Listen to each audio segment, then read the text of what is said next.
we have to restore trust and build a relationship with the state. And I believe the state also sees it too as a need. We have to get beyond politics and party differences because there's places where we actually agree with one another. And where we agree, we need to double down, triple down on those agreements to get things done. We agree on business and attracting businesses here and supporting businesses that help us with our employment. We also agree on jobs, how to have better paying jobs, attracting industries here, and to do good job training and apprenticeships and internships. The state and the city, particularly with me as mayor, with my background in workforce development and training people to get great jobs, I'll be all in and working with the state like I do now. I work with the state and the county, but where we disagree, because disagreements happen. We represent a population that is the governor's population as well. Even though we may be in the city of Atlanta, the governor and the state still has these citizens of ours as their citizens. So when we disagree, we need to remind them that these are all of their responsibilities as well. And when the citizens of Atlanta say we need a mask mandate, or the citizens of Atlanta want to to get over these voter suppression laws, we have to go over to the state and say, here is an important group of people that live in the city of Atlanta or in the metro area. Please hear their voices. And we'll talk about it in closed doors.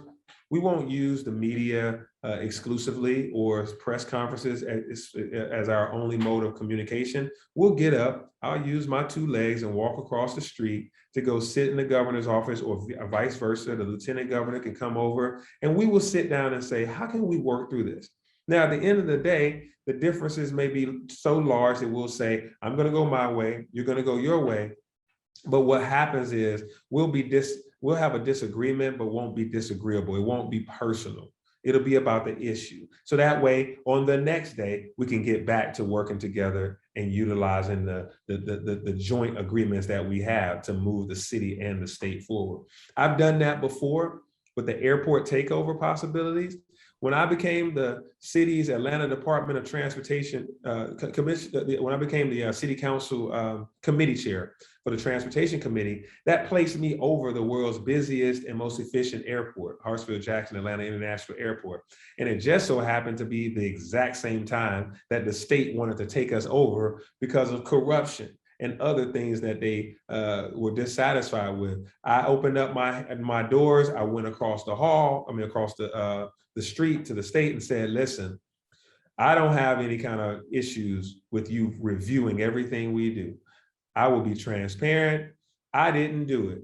I didn't have a bad airport contract. I wasn't the mayor that allowed, various things to happen right under his nose. What I did was I am here and I'm available for you guys to review what we're doing. And we're going to run this so well that you'll see that you don't need to come over here and try to take it over. And I will say, I've been the chairman for the last 4 years.